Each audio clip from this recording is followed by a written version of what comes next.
जय श्री कृष्ण महाराज।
आचार्य भगवत्पाद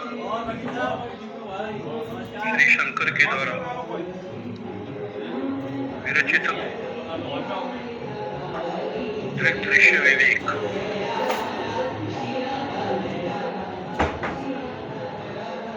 जिसके अंतर्गत 8वें श्लोक के ऊपर कल हम लोगों ने विचार प्रारंभ किया था।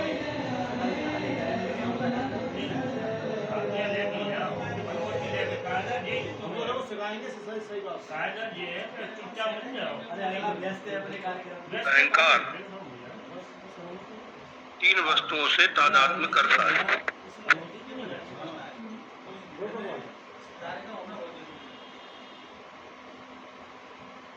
और ये तादात्म्य किस प्रकार का है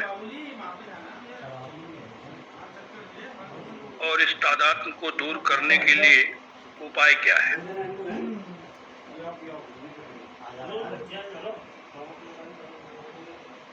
इसके ऊपर हम लोग विचार करेंगे। भाष्यकार ने कहा अहंकारस्य तादात्म्यम चिच्छाया देह साक्षिभिः सहजम कर्मजम भ्रांति जन्यम च त्रिविधम क्रमात्। अहंकार से तादात्म्यम, अहंकार का तादात्म्य। Incoming what?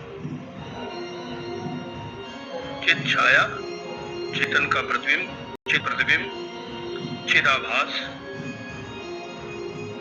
देह मतलब शरीर, और साक्षी, साक्षी चैतन्य। इन तीनों के साथ, चिदाभास के साथ, शरीर के साथ और साक्षी चैतन्य के साथ अहंकार का तादात्म्य संबंध क्रमात्, क्रम से त्रिविधम 3 प्रकार का है। 3 प्रकार से तादात्म्य अहंकार, चिदाभास, शरीर और साक्षी चैतन्य के साथ करता है। वो है सहजम, कर्मजम, भ्रांति जन्यम। सहज ये क्रम से है, क्रमात् मतलब चिदाभास के साथ तो सहज तादात्म्य करता है अहंकार, और शरीर के साथ कर्मज संबंध, तादात्म्य संबंध, और साक्षी चैतन्य के साथ भ्रांति जन्य तादात्म्य है अहंकार का।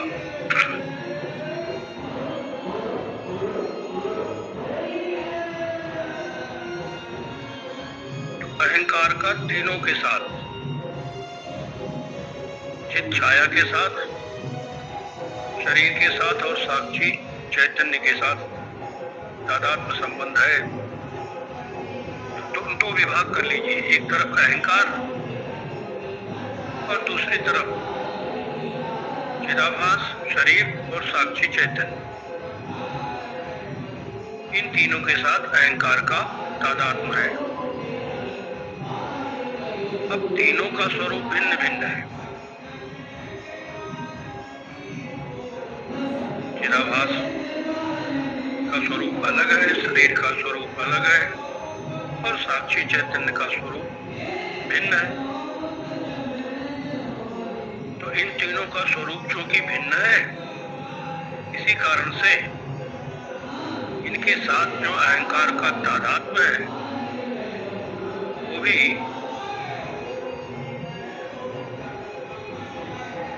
तीन भिन्न प्रकार का है।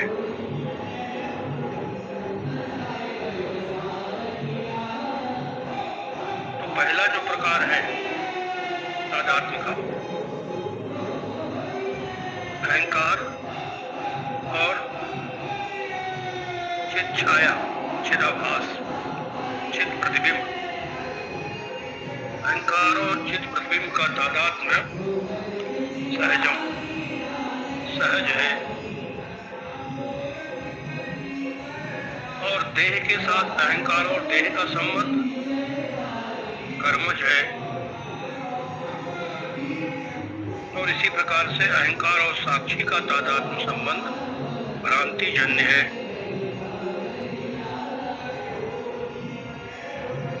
तो चिदाभास के साथ अहंकार का संबंध जो है, तादात्म्य संबंध, वो सहज है। सहज का मतलब है स्वाभाविक है, प्राकृतिक है।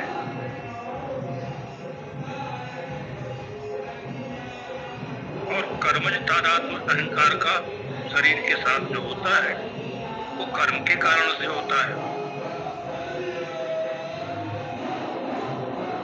क्योंकि स्थूल शरीर जो हम लोगों को मिला है ये हमारे कर्म के अनुसार ही मिलता है।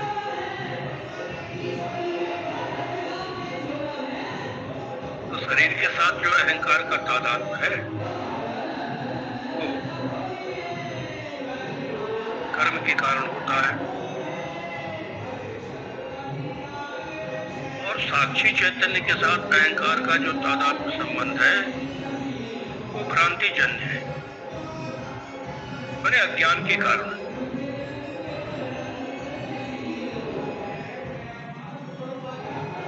क्योंकि साक्षी चैतन्य के साथ अहंकार का संबंध अज्ञान के कारण है, इसीलिए ज्ञान होने पर वो नष्ट हो जाता है। साक्षी चैतन्य के साथ अहंकार का तादात्म्य संबंध समाप्त हो जाता है, नष्ट हो जाता है, मतलब भ्रांति समाप्त हो जाती है। जो भ्रांति के कारण से अहंकार का साक्षी चैतन्य के साथ तादात्म्य भासता था, प्रतीत होता था, वो ज्ञान होने पर नष्ट हो जाता है। मतलब साक्षी और अहंकार का तादात्म्य नहीं रह जाता ज्ञान होने पर। जब हम अपने आप को साक्षी जान लेते हैं तो अहंकार से छुटकारा पा जाते हैं। और इसी को मुक्ति कहते हैं, यही मुक्ति है। तो अहंकार का साक्षी चैतन्य के साथ जो भ्रांति जन्य तादात्म्य है, जब वो नष्ट हो जाता है ज्ञान से, तो जीव की मुक्ति हो जाती है।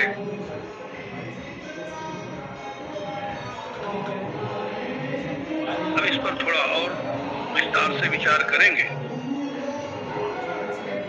तो आपको पता लगेगा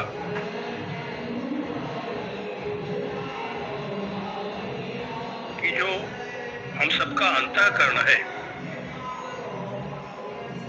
अंतःकरण में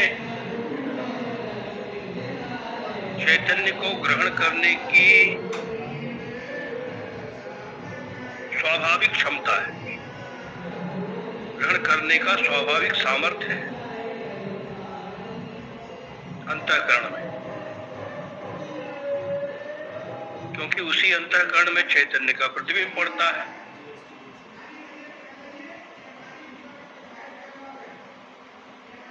तो चैतन्य का प्रतिबिंब पड़ने से तादात्म्य हो जाता है।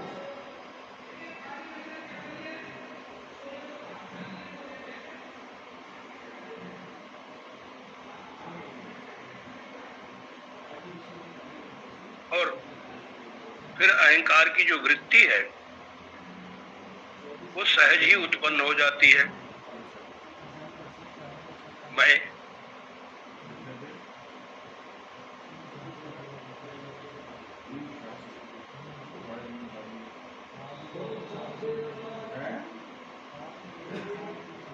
तो इसका मतलब हुआ कि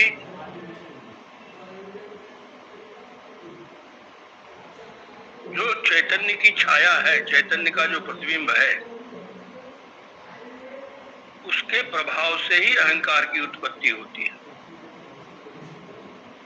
क्योंकि यदि अंतःकरण में चैतन्य का प्रतिबिंब नहीं होगा तो अहंकार की उत्पत्ति नहीं होगी।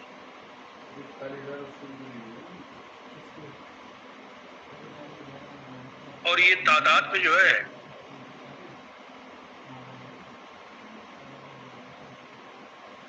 स्वाभाविक है, सहज है, मतलब अपने आप होने वाला है।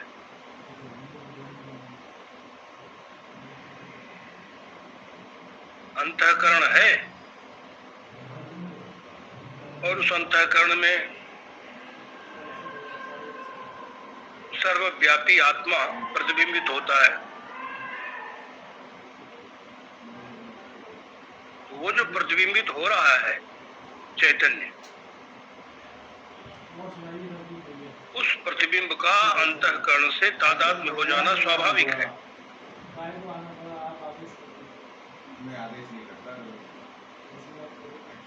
और अंतःकरण और चैतन्य के तादात्म्य के कारण से ही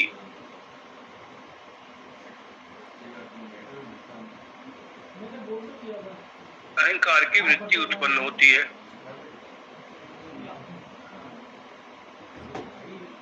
अब ये जो अहंकार है, ये अहंकार मैं इसको जानता हूं, अहम इदम जानामि, इस रूप में अनुभव होता है ये अहंकार। मतलब यही अहंकार सभी वस्तुओं को जानता है और पहचानता है।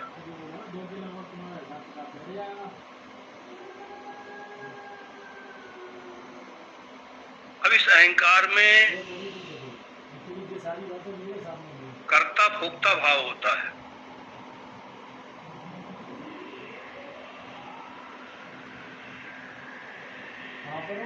और इसी कर्ता भोक्ता भाव के कारण से वो अनेक प्रकार के कर्म करता है। कर्म करने के लिए शरीर की आवश्यकता होती है और कर्मों का फल भोगने के लिए भी शरीर होना चाहिए।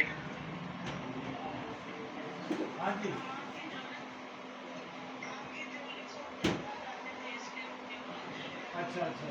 तो वो अभी तो अपना ऑफिस एक तो आप दूसरे वाले नंबर पे मिला लीजिए, मैं करता हूँ, ये कर्तापन का भाव जो है, इसी कारण से वो अनेक प्रकार के कर्म करता है अहंकार।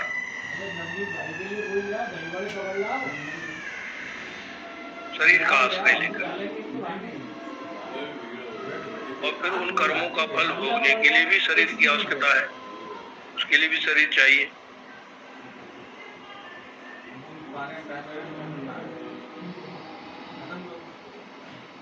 ये तो आप जानते ही हैं कि हम लोगों को जो ये वर्तमान शरीर प्राप्त हुआ है, जो शरीर मिला हुआ है, वो हमारे ही पूर्व जन्म में किए गए कर्मों का फल भोगने के लिए ही है।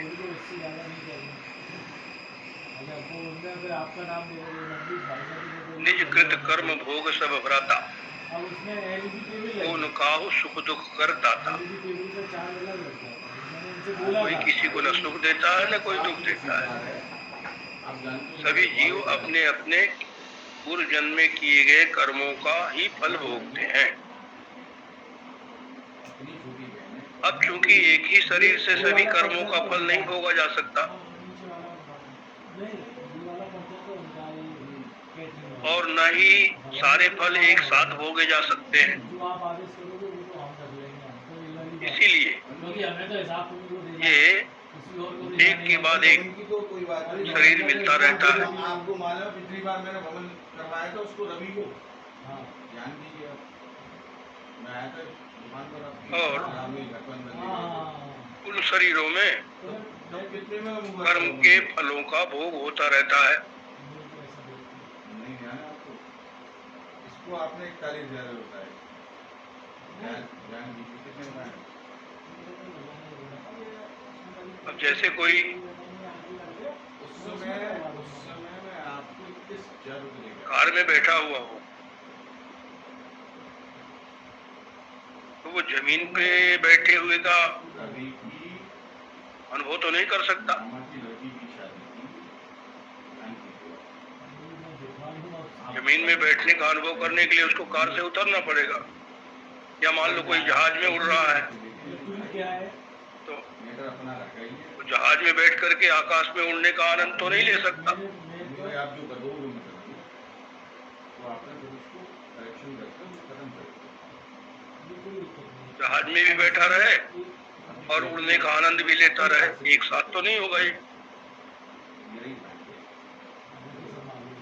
हमारे है ना, तो उसी प्रकार से भिन्न भिन्न कर्म फल को भोगने के लिए भिन्न भिन्न अनेक शरीर धारण करने पड़ते हैं। और सुनाइए क्या चल रहा है? तो इन शरीरों के साथ बढ़िया का भोजन का दिनेश जी का जो अहंकार का हाँ, वो सब तादात्म्य बढ़िया संबंध है बढ़िया लोगों के राज्य में बढ़िया काम होता है। वो कर्मज है। अब तो बुकिंग कर्म से उत्पन्न होता है, कर्म के कारण से होता है। उनका तो मेरी ख्याल से कब से 3 साढ़े 3 एक तो ये दे दिया था। हाँ अब आइए अहंकार और साक्षी के साथ, अहंकार का साक्षी के साथ जो तादात्म्य संबंध है उसको भगवान शंकराचार्य जी कहते हैं भ्रांति जन्य। 5 और 20 55 25 2.25 लाख रुपए। अहंकार और साक्षी चैतन्य का तादात्म्य संबंध भ्रांति जन्य है। फौजी डला वाला डिब्बे विब्बे अलग वो होगा सब- ना? वो भी मैं तो मैं वही तो ये था। बाकी यद्यपि नहीं अब दृष्टा साक्षी है, तो आप आ जाना, मैं उनको 1 लाख रुपए और पकड़ा था, वो जब ही बात करेंगे।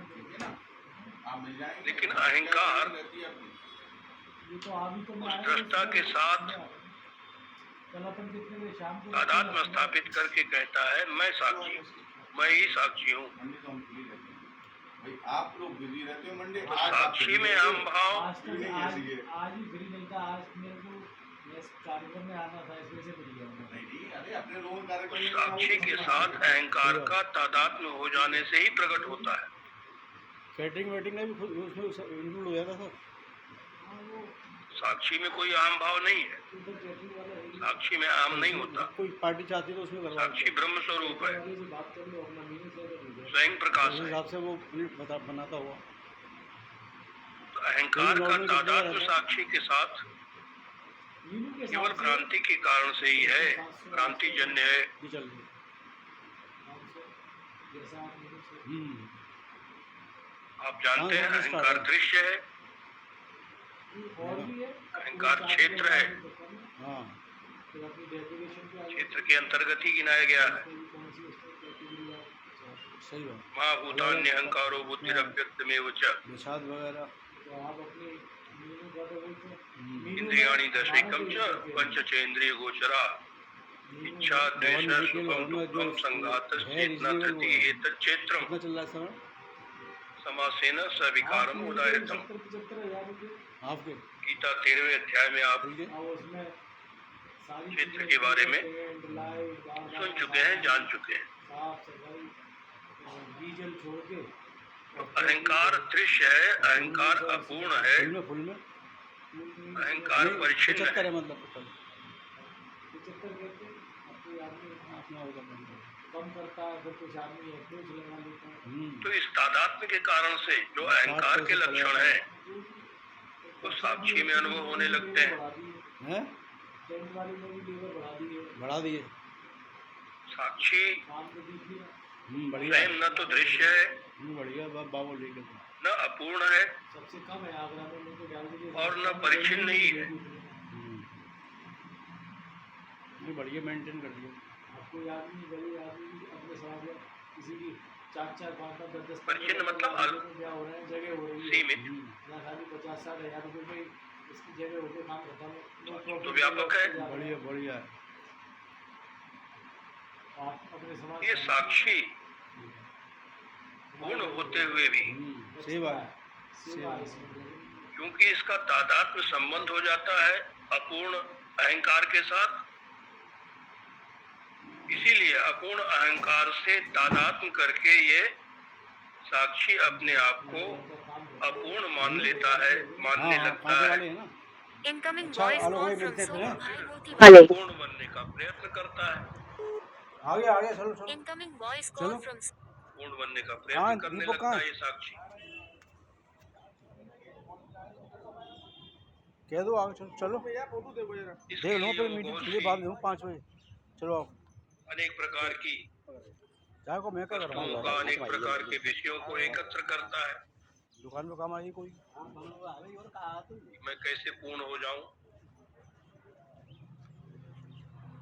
इन विषय तो सब अपूर्ण ही है, अपूर्ण वस्तुओं के संग्रह से तो वो कभी पूर्ण हो नहीं सकता। सेठ जी को राम राम। और हाल चाल है? तो दर्शन दुर्लभ है। ये हुई क्या करें, काम बंद कर दिया साला मैंने। अच्छा क्या कर रहे हो? अहंकार के क्या कर रहे हो फिर? आध्यात्म की बात। नहीं रहता ही है, क्या कर रहे हो? लेन देन का काम कर रहे हैं। समाज सेवा समाज सेवा कर रहे हैं। बढ़िया बढ़िया। ज़्यादा बढ़ के गाय ठीक है सर। चैतन्य का प्रतिबिंब अपना टोसा किसी जब का ना अंतःकरण भरोसा। में पड़ता है तो उसमें सहज ही अहंकार की वृत्ति उत्पन्न हो जाती है। चिदाभास के साथ अहंकार का सहज तादात्म्य है, शरीर के साथ कर्मज तादात्म्य है, और साक्षी चैतन्य के साथ भ्रांति जन्य तादात्म्य है, अज्ञान के कारण से तादात्म्य है। अब ये भ्रांति कैसे दूर होगी? आओ और जाओ। ज्ञान को प्राप्त करके हम अपना सहज स्वरूप कैसे प्राप्त कर सकेंगे? इस बात को भगवान भाष्यकार अग्रिम श्लोक से बतलाने जा रहे हैं। श्लोक है 9वां श्लोक। संबंधिनो सतोर्नास्ति निवृत्ति सहजस्य तु कर्मक्षयात् प्रबोधाच्च निवर्तिते क्रमादुभे। संबंधिनो सतोर्नास्ति निवृत्ति सहजस्य तु कर्मक्षयात् प्रबोधाच्च निवर्तिते क्रमादुभे।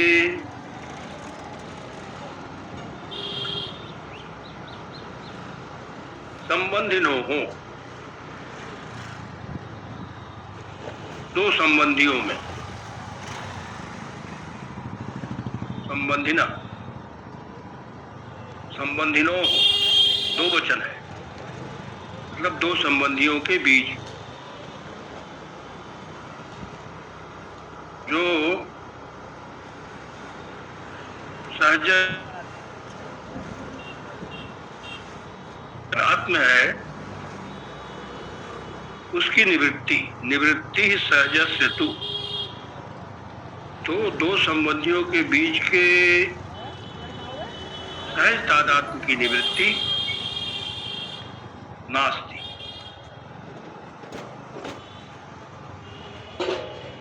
नहीं होती।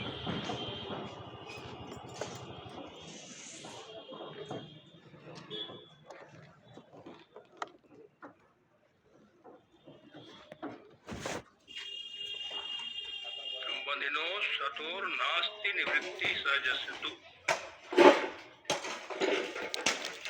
दो संबंधियों के बीच भैया, के सहज तादात्म्य की निवृत्ति नहीं होती।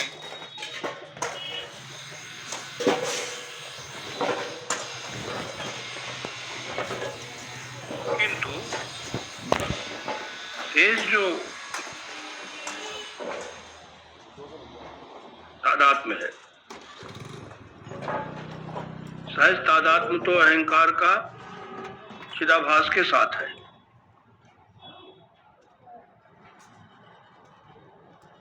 उसकी निवृत्ति नहीं होती।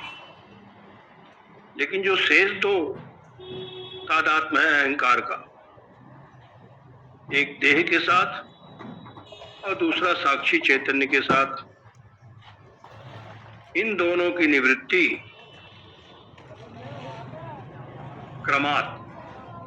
क्रमशः कर्मक्षयात् प्रबोधाच्च, कर्म के क्षय से और प्रबोध माने ज्ञान से।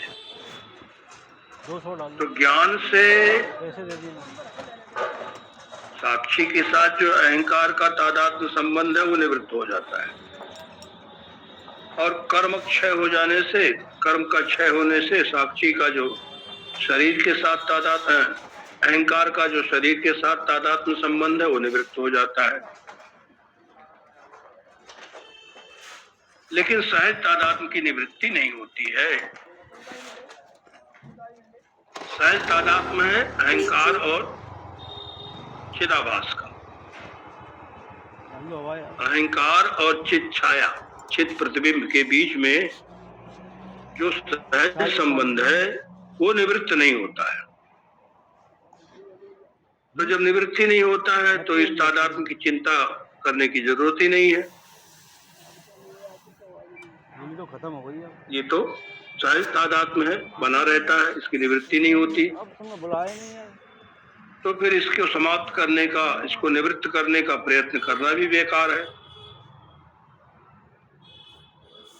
ये जो सहज तादात्म्य है, इसकी चिंता की जरूरत नहीं। योगी भाष्यकार करें निवृत्त नहीं होता है।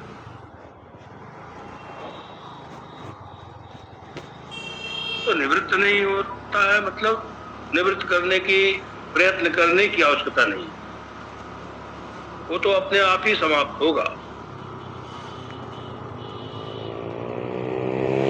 अपने आप कब समाप्त होगा? तो कहते हैं जब भ्रांति जन्य तादात्म्य निवृत्ति हो जाएगी,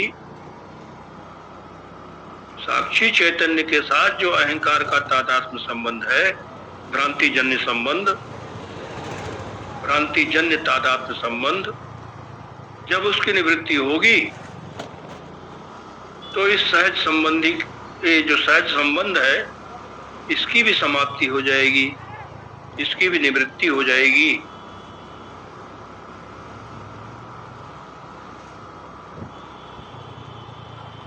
और शेष जो दो तादात्म्य है, क्रमात् उभे, ये उभे मतलब दोनों। तो शेष जो दोनों तादात्म्य बचते हैं, कर्मज और भ्रांतिजन, ये निवर्तेते, भाष्यकार कहते हैं उभे क्रमात् निवर्तेते। ये दोनों जो शेष तादात्म्य संबंध है, कर्मज तादात्म्य और भ्रांतिजन्य तादात्म्य, ये निवृत्त किए जा सकते हैं। कैसे? कर्मक्षयात् प्रबोधाच्च, कर्म का क्षय होने पर कर्मज तादात्म्य संबंध समाप्त हो जाता है, जो शरीर के साथ है अहंकार का, और ज्ञान हो जाने से, ज्ञान होने पर अहंकार का साक्षी चैतन्य के साथ जो भ्रांति जन्य तादात्म्य संबंध है वो समाप्त हो जाता है।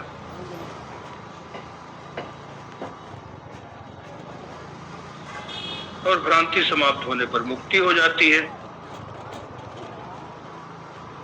विद्यते हृदय ग्रंथि छिद्यन्ते सर्व संशया, सारे संशय छिन्न भिन्न हो जाते हैं, सारे भ्रांति जब समाप्त हो जाती है उसी को तो मुक्ति कहते हैं।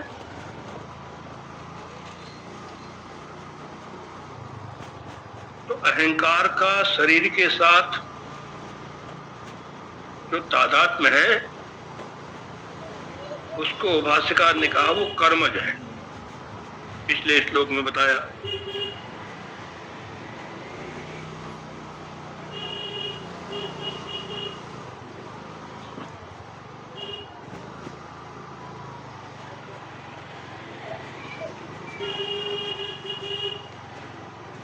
उदाहरण के लिए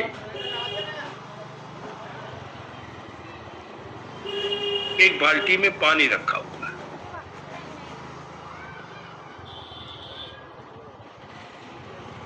पानी का संबंध बाल्टी से है। अब उस पानी को दूसरी बाल्टी में डाल दें तो उस पानी का संबंध दूसरी बाल्टी से हो जाएगा। इसी प्रकार से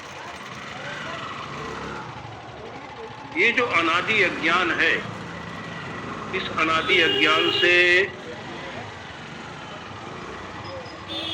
होने वाला जो अहंकार है,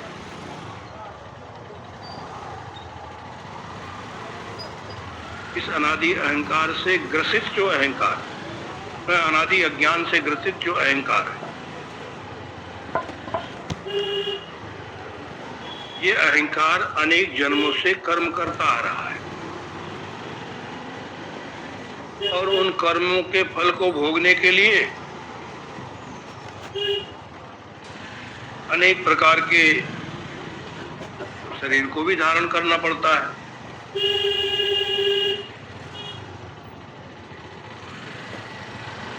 तो कहने का तात्पर्य यह है कि अहंकार एक शरीर को छोड़कर के दूसरे शरीर में चला जाता है।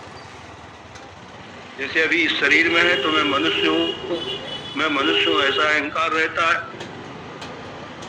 दूसरे शरीर में चला जाएगा तो उसके साथ अहंकार तादात्म्य कर लेगा, उस शरीर के साथ। जिस शरीर में जाता है उसी शरीर के साथ तादात्म्य कर लेता है, ये अहंकार।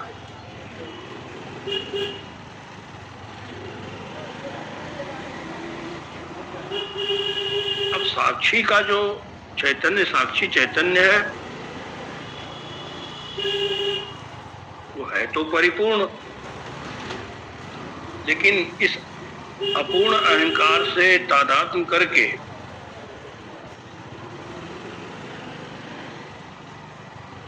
भ्रांति के कारण से अपने को अपूर्ण मानने लगता है, अपूर्ण समझ लेता है। और इसीलिए अपने स्वरूप से पूर्ण होते हुए भी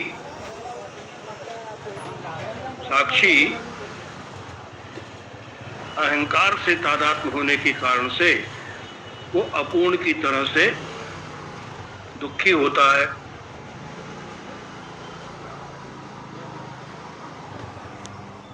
अब वेदांत विचार की प्रक्रिया से विचार करते करते जब विचार का अंतिम परिणाम प्राप्त हो जाता है, मतलब ज्ञान हो जाता है, विचार करते करते जब प्रबोध हो जाता है, प्रबोधात भाष्यकार कहते हैं ना, प्रबोध होने पर, प्रबोध होने पर होता क्या है, साक्षी और अहंकार का भेद स्पष्ट हो जाता है।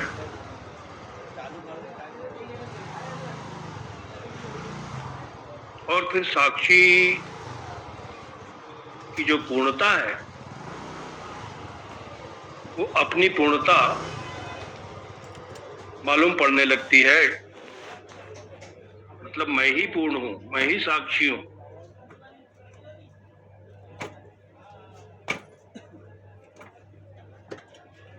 और उस समय ये जो अपूर्ण अहंकार है ये दृश्य के समान दिखाई देने लगता है। अहंकार दिखने लगता है और साक्षी अहंकार का दृष्टा हो जाता है।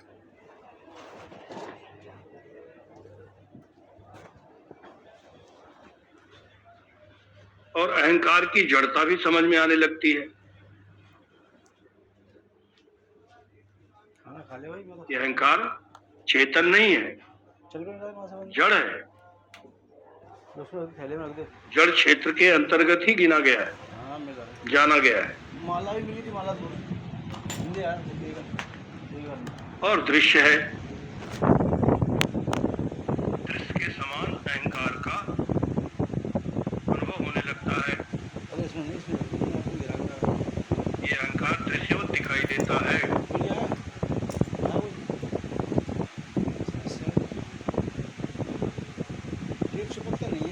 सामान्य रूप से लोग बोलते ही हैं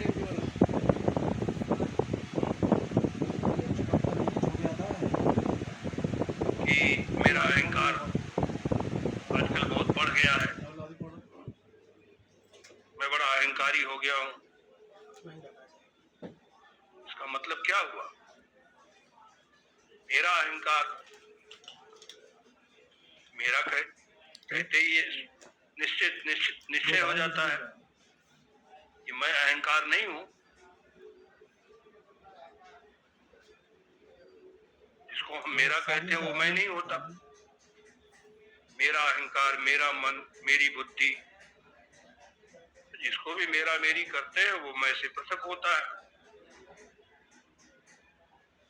मैं मतलब मैं का यहाँ तात्पर्य साक्षी चैतन्य से, अपने स्वरूप से। इसमें कोई मैं नहीं है, अहंकार नहीं है। वो तो समझाने के लिए बोलना पड़ता है।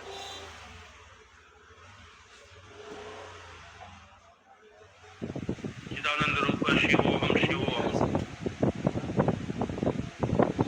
मैं तो शिव स्वरूप, सच्चिदानंद स्वरूप। मैं कोई मनोबुद्धि अहंकार चित्तानि ना हूं। मन बुद्धि चित्त और अहंकार मैं नहीं हूं।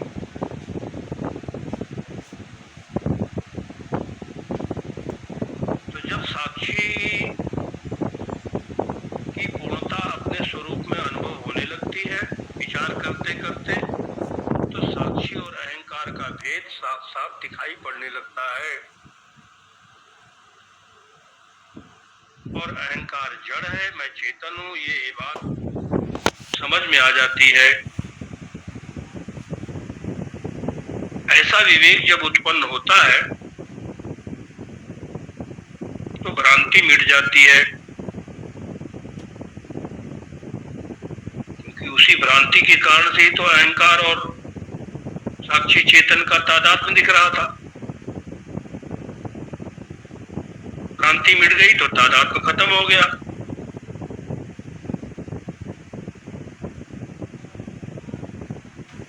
और इस भ्रांति को मिटाने के लिए ही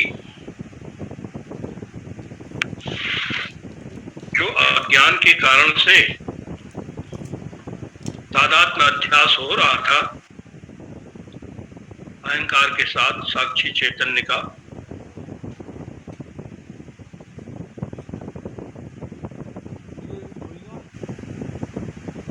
उसको मिटाने के लिए हमको, हम सभी को हर संभव प्रयत्न करना चाहिए।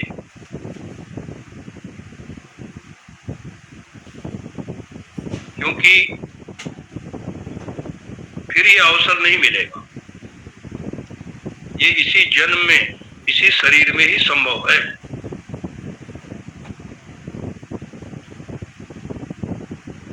तो हर संभव प्रयास करके हमें अपने सत स्वरूप का ज्ञान होना चाहिए। हमारा वास्तविक स्वरूप क्या है।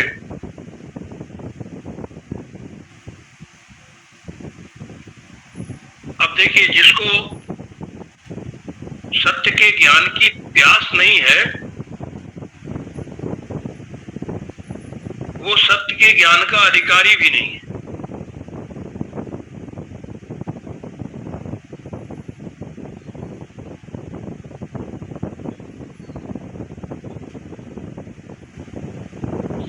तो सत्य के ज्ञान की प्यास जरूरी है।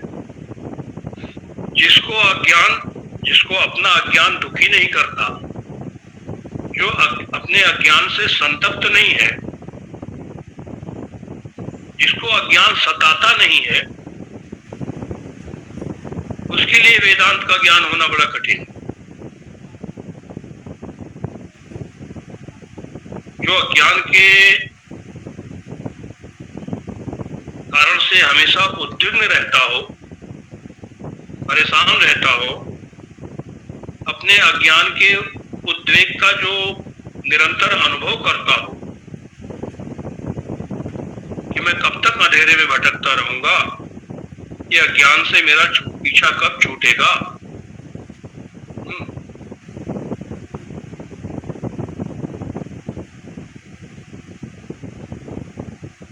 उसी के लिए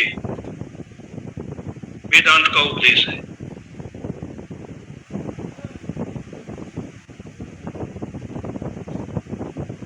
और इस सच्चाई का ज्ञान, जो सत आप हैं, जो सत स्वरूप आपका है, ये ज्ञान इसी जीवन में, इसी शरीर में, इसी अवस्था में, जागृत अवस्था में ही होने वाली चीज है।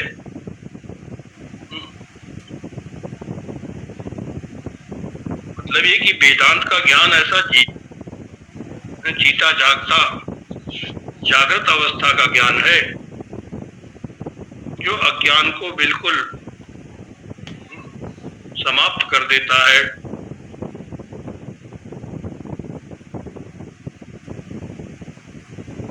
तो आप चाहे विवेकी बन जाएं, चाहे योगी बन जाएं, चाहे आप उपासक बन जाएं, चाहे आप समाधि में बैठ जाएं, लेकिन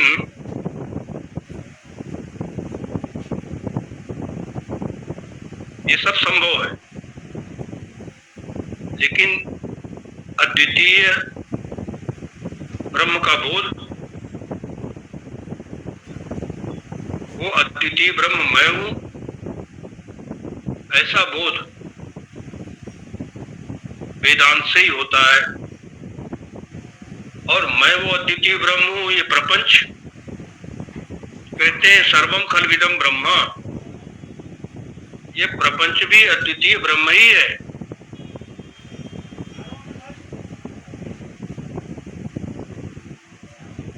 ब्रह्म से भिन्न कोई वस्तु नहीं है। जब अधिष्ठान का ज्ञान हो जाता है, अधिष्ठान आत्मा के ज्ञान के द्वारा ये जान लेना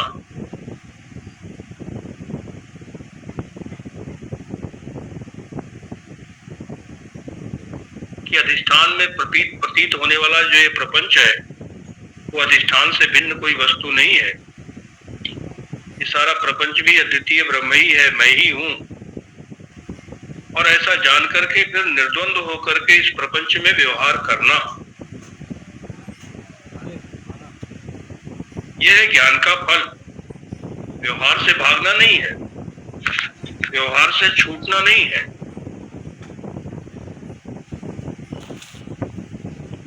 बल्कि प्रपंच में रहते हुए प्रपंच से निर्द्वंद होकर के व्यवहार करना, ये वेदांत का उपदेश है, वेदांत की शिक्षा है।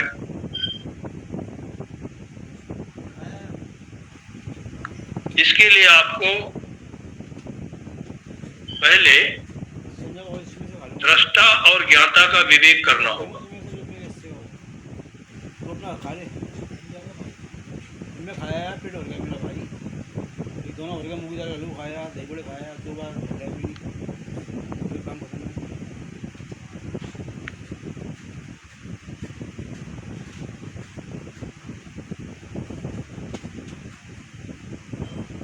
हमने पहले भी आपको एक दिन बताया था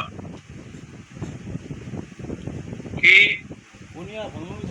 जो दृष्टा है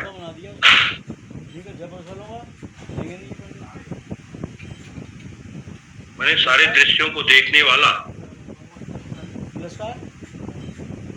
जिस दृष्टा में सारे दृश्यों की प्रतीति हो रही है, वेदांत कहता है उसी दृष्टा में सारे दृश्यों का अभाव है, क्योंकि दृश्य ये दृश्यम तदा नित्यम, मिथ्या जो दृश्य है उसे मिथ्या है।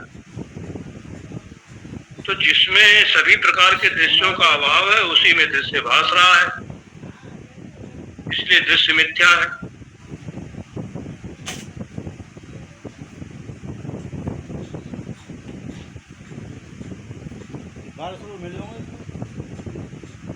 ये दृष्टा जो है वो विवेक करने के लिए है, जिससे कि आप अपने आत्मा के संबंध में जान सकें कि जब दृश्य भाषित होता है, प्रतीत होता है, उस समय आप उस समय भी दृष्टा है, और जब दृश्य नहीं भासता है तब भी आप दृष्टा है।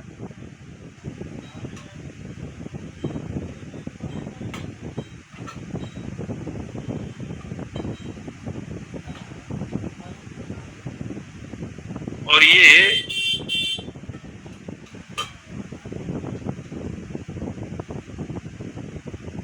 विवेक उत्पन्न करने के लिए ही भाष्यकार ने ये दृग दृश्य विवेक बनाया है, इसकी रचना की है।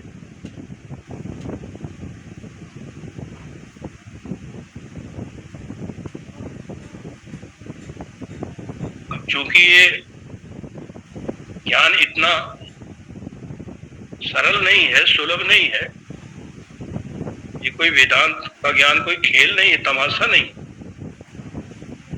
इसलिए इसके लिए शास्त्र कहता है कि आप देखेंगे गीता में भी भगवान सततम निरंतरम नित्यम, तो हमेशा निरंतर इसके लिए प्रयास करते रहना पड़ेगा। आसुक्ते रामृते कालम नेति वेदांत चिंतया, जगने से लेकर के सोने तक वेदांत का विचार करते ही रहना चाहिए निरंतर। और इसकी महत्ता को भी बतलाते हुए केन स्तुति कहती है, आपने सुना होगा बार बार, यह चेदवेदी अथ सत्यमस्ति न चेदिहावेदीन महति विनष्टि भूतेषु भूतेषु विचित्य धीराः प्रेत्यास्मात् लोकाद् अमृता भवन्ति। यह चेत अवेदित, यह मने यह जन्मनि अस्मिन् शरीरे, इस जन्म में इस शरीर में रहते रहते अवेदित चेत, यदि जान लिया, इस शरीर में रहते रहते इसी जन्म में यदि अपने आप को, अपनी आत्मा को, ब्रह्म को जान लिया, अथ सत्यम अस्ति, फिर तो बड़ा अच्छा किया आपने, सब कुछ ठीक है। न चेत यह अवेदित, और यदि इस जन्म में इस शरीर के रहते रहते मरने से पहले नहीं जान पाए तो महती विनष्टि ही, तो फिर तो बहुत बड़ी हानि। मंगल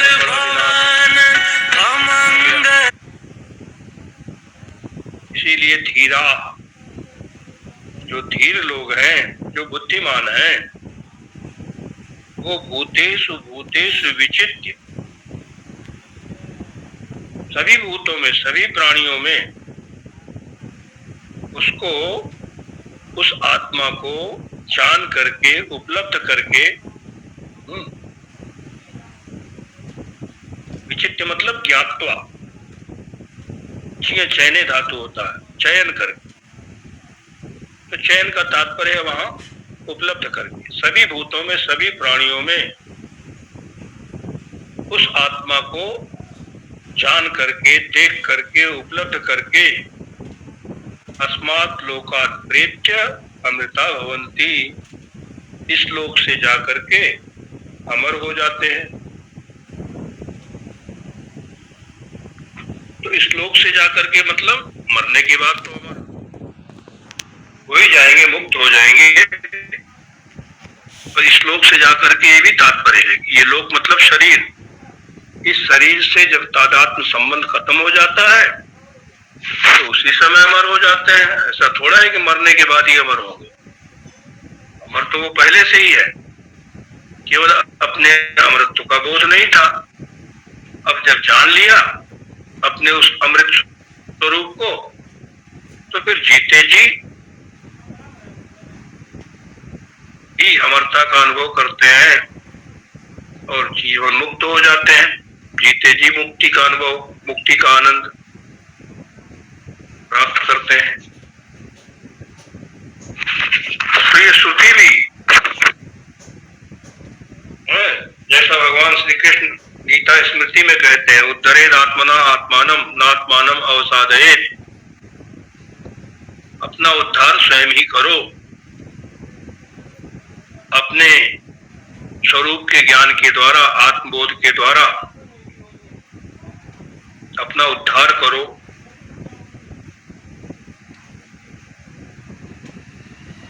मतलब विनाश में नहीं पड़े रहो, बार बार पैदा होना, बार बार मरना, इस चक्कर में नहीं फंसे रहो। इस जन्म मरण के चक्र से अपने आप को बाहर कर लो, निकाल लो। यही अपना उद्धार करना, और वो उद्धार होगा केवल अपने स्वरूप के ज्ञान से ही, आत्मबोध से ही। भाष्यकार का एक प्रकरण ग्रंथ है आत्मबोध,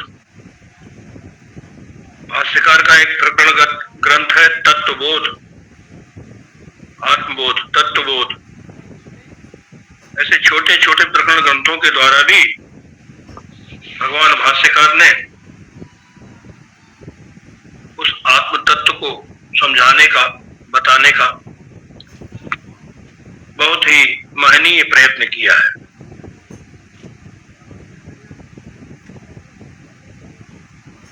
तो इसके लिए श्रुति ने उपदेश किया है, आदेश किया है, आत्मावारे द्रष्टव्य, आत्मा ही देखने योग्य है। देखने योग्य है मतलब जानने योग्य है, कोई आंख से नहीं देखी जाएगी, उसका ज्ञान होना ही उसको देखना है। ज्ञान होगा तो सब जगह वही दिखाई देगा, उसके अतिरिक्त और कुछ नहीं दिखेगा, क्योंकि उसके अतिरिक्त कुछ है ही नहीं।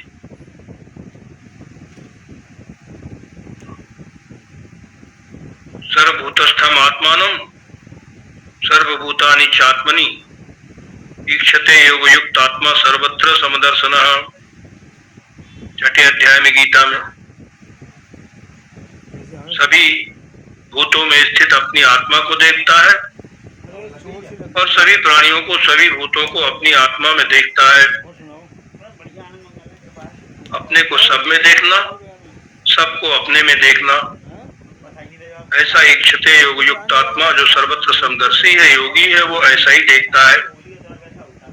भगवान कृष्ण कहते हैं यो माम पश्यति सर्वत्र सर्वम च मयि पश्यति, जो मुझको सब जगह देखता है और सबको मुझ में देखता है। ये जो सर्वत्र समदर्शन है, सर्वत्र आत्मदर्शन है, उसके लिए आत्मा वाले श्रुति कहती आत्मा ही देखने योग्य है। अवश्य देखिए देखन जोगू।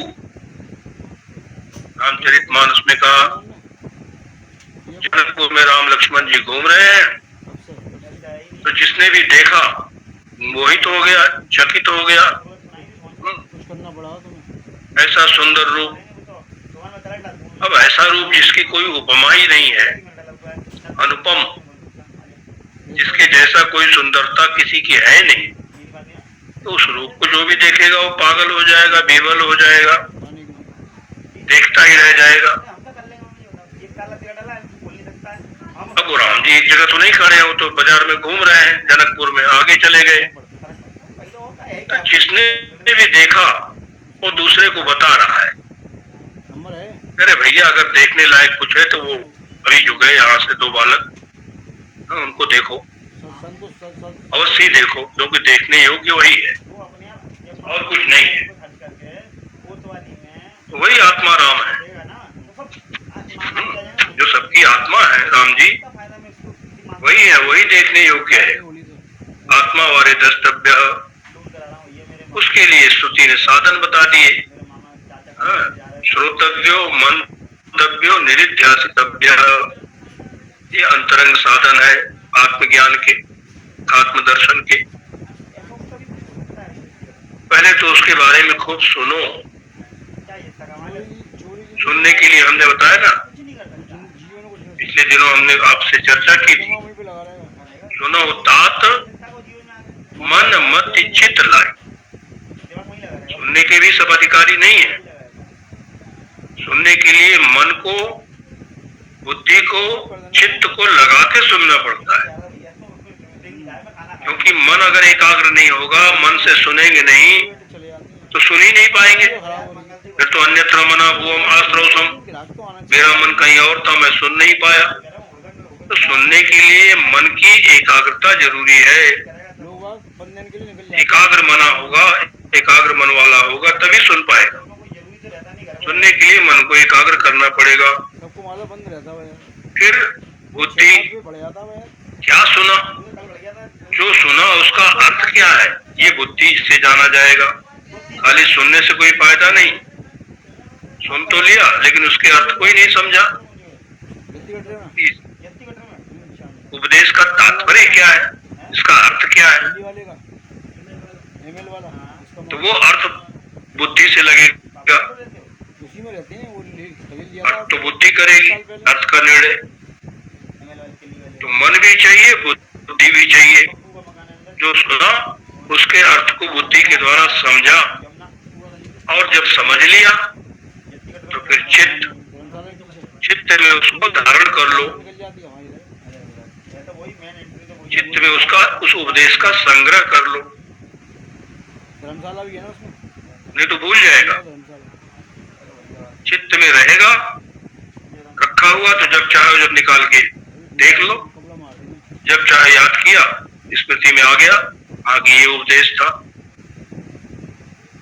चित्र तो हमने कहा संग्रहालय की तरह है, उसमें हमारे सारे अनुभव संग्रहित होते हैं। तो श्रवण के लिए मन भी चाहिए, बुद्धि भी चाहिए, चित्त भी चाहिए।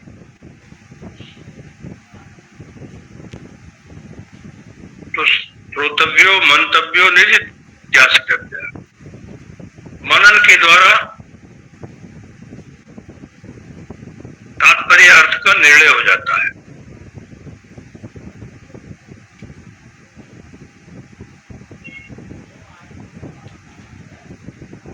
दृढ़ निश्चय, और फिर जब दृढ़ निश्चय हो गया तो निधिध्यासन, फिर निरंतर उस अर्थ का ही ध्यान।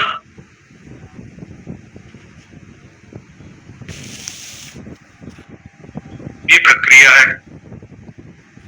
तो चाहे श्रवण मनन निधिध्यासन जो कुछ भी करना पड़े, अपने आत्म स्वरूप को जानने के लिए निरंतर प्रयत्नशील रहना चाहिए, निरंतर प्रयास करते ही रहना चाहिए।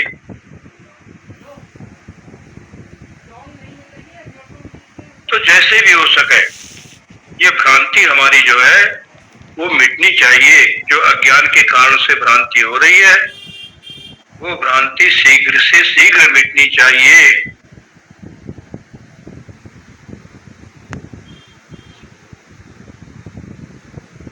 ऐसी छटपटाहट, ऐसी व्याकुलता हमारे मन में होनी चाहिए, तभी हम ठीक से सुन सकते हैं, समझ सकते हैं और फिर उसको जान भी सकते हैं।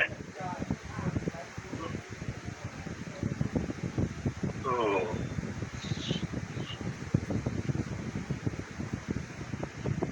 अब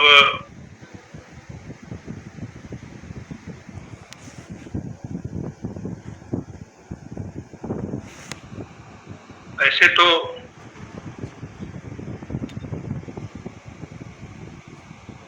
भगवान भाष्यकार ने दीर्घ दृश्य विवेक के 5वें श्लोक में ही, जो 5वां श्लोक आया था, उसमें ही आत्मा के वास्तविक स्वरूप को बता दिया है। नोदेति नास्तमेत तेषा न वृद्धिम याति न क्षयम स्वयं विभाग यथान्यानि आसेत साधनम बिना। ये 5वें श्लोक के द्वारा भाष्यकार कह चुके हैं, ये जो चैतन्य है आत्मा, इसका न तो उदय होता है और न अस्त ही होता है, न इसमें कोई वृद्धि होती है, न इसका क्षय ही होता है। ये स्वयं विभाति, बिना किसी अन्य साधन की अपेक्षा के, अर्थात साधन निरपेक्ष आत्मा, चैतन्य आत्मा स्वयं प्रकाश है और स्वयं प्रकाश होकर के अथ अन्यानि भाषे, अन्यों को भी प्रकाशित करता है। ये 5वें श्लोक से आत्मा के स्वरूप भगवान भाष्यकार बतला चुके हैं, वास्तविक स्वरूप जो है, तो उसके अनुसार ही हमको अनुभव भी होना चाहिए। जैसा भाष्यकार ने स्वरूप बतलाया, वैसा ही अनुभव हमें होना चाहिए। अभी समय हो गया है, इसलिए इस प्रसंग को यहीं विराम देते हुए शेष चर्चा हम लोग कल करेंगे। ओम पूर्णमदः पूर्णमिदं पूर्णात् पूर्णमुदच्यते पूर्णस्य पूर्णमादाय पूर्णमेवावशिष्यते। ओम शांति शांति शांति। शंकरं शंकराचार्यं केशवं बादरायणं सूत्रभाष्यकृतौ वन्दे भगवन्तौ पुनः पुनः। ईश्वरो गुरुरात्मेति मूर्तिभेद विभागिने व्योमवद्व्याप्तदेहाय दक्षिणामूर्तये नमः।